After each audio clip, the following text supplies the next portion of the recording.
Greetings, my friends, and welcome to my YouTube page. And it's so great to have all of you listeners, and I thank you for watching my other videos. And it's just been a real honor to do this service for practitioners of Friends Bardon.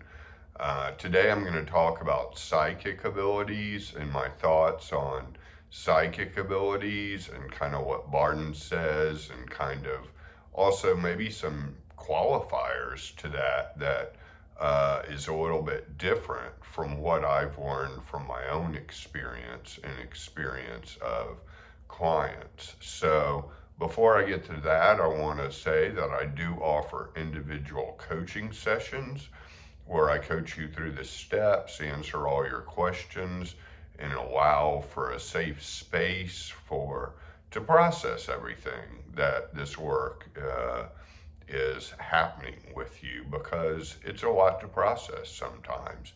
And I also offer group transmissions just about like every 3 weeks on a Saturday, and I give a transmission of Akashic energy, kind of a complicated way of saying sending you good vibes, and I get people saying they feel very strong effects from it. So that's another thing to keep in mind. I also have online courses on Perseus Arcane Academy, one on emotional release and one on steps 4, 5, and 6. And you can always get in touch with me at clintsabaum.com. clintsabaum.com is my website, and so you can just get in touch with me there. And so as far as psychic abilities go, most people, I believe, in my experience, are very sensitive people that start this kind of work.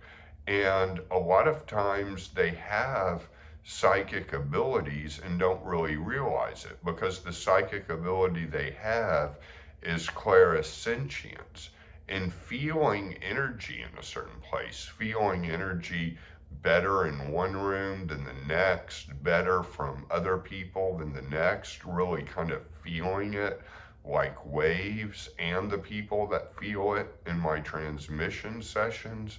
That's clairsentience. That counts. That counts as what is mentioned as a psychic ability. So you're already kind of there. And you can also think of clairaudience and clairvoyance, but everybody's going to have different propensities to basically have one kind rather than the other, or two kinds rather than the other. For example, I have clairvoyance and I have clairsentience, but I don't really have clairaudience. I don't really hear basically messages or words from people. And the clairvoyance isn't like hitting at 100% reading people's thoughts. Sometimes it can be seeing auras. Sometimes it's like getting an intuitive code of pattern recognition and seeing deeper than the surface. But the best psychic in the world, that's kind of considered the best psychic in the world, was this guy named Ingo Swann, who worked for CIA's Project Stargate, and he was able to hit about 40%.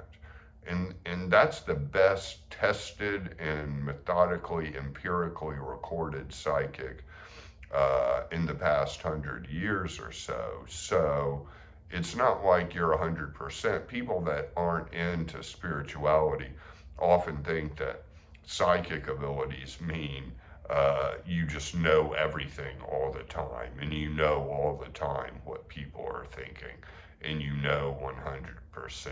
And I don't think for any psychic it works that way. I don't even think it was that way for Bardon. It's not necessarily like that. And so if you have some ability to read auras and see colors, you're already there with clairvoyance. If you are able to see lights come when you're doing Bardon work, a golden light, a purple light, whatever, when you're doing the exercises, that is clairvoyance. You are there already. So a lot of people think they've got to get this down pitch perfect before they go on. But in my experience, there is no pitch perfect. You get some of it and it develops along the way. Now, another thing to mention is it can also often happen organically before you get to the part in Bardon that specifically deals with it. A lot of times doing the previous steps will get you some of those abilities more and more. The clairsentience will develop further, the clairvoyance will develop further, and you'll end up getting some of those abilities basically before you even get to that work with Bardon. So, and so just give yourself some credit for what you are able to do. And as far as the fluid condensers in step 7 for the psychic abilities, I would basically say it's up to you. If you have a lot of fun doing fluid condensers and you feel called to do it, by all means do it. But if it sounds like something too tedious and too much for you to do, I don't think you have to do that to open the third eye. And I know Bardon is very minimalistic in his writings, and he doesn't always give kind of complete, how do you do this kinds of things. He just says, well, this is the ability, now do it. And that's why I have a coaching business. So that's why people watch my videos. So, that's one thing to keep in mind. So, um, yeah, I mean, these capacities develop through the whole book. They're not confined to just working on them specifically at one time.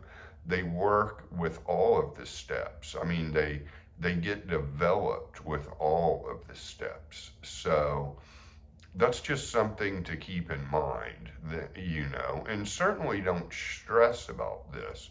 Some people's clairvoyance is naturally weak. Some people's clairaudience is naturally weak, like mine. I have no, desire to acquire clairaudience. If I've got some clairvoyance and I've got some clairsentience, then that's it. That's good. And going like to the grocery store and walking around, I often get too many lights and too many messages from people, and it's often overwhelming. And the way I kind of turn it off is I kind of shield. I kind of put just imagine like a glass wall around me and other energies can't get through, because it can be very painful to be too empathetic and you turn into an empath. And one of the things people on an empath thread in Reddit, for example, complain about is taking on too much energy. And so you're going to need to learn how to kind of shield from that a little bit. And the other method I do to kind of turn off the clairvoyance when it starts coming too strong is I just use, like I said in one of my previous videos, the key to the void. I just use Zen, I don't know mind. I just kind of say, I don't know. Even if the clairvoyant messages I'm receiving are correct, I just say, I don't know for sure. I don't know for sure what's going on. And that gets me into a space of not needing to know. So it kind of frees up my mind to just be in the presence. So those are some of my thoughts. Hope that helped. Again, contact me at clintsabom.com, and I hope you all have a wonderful next week or so. Many blessings.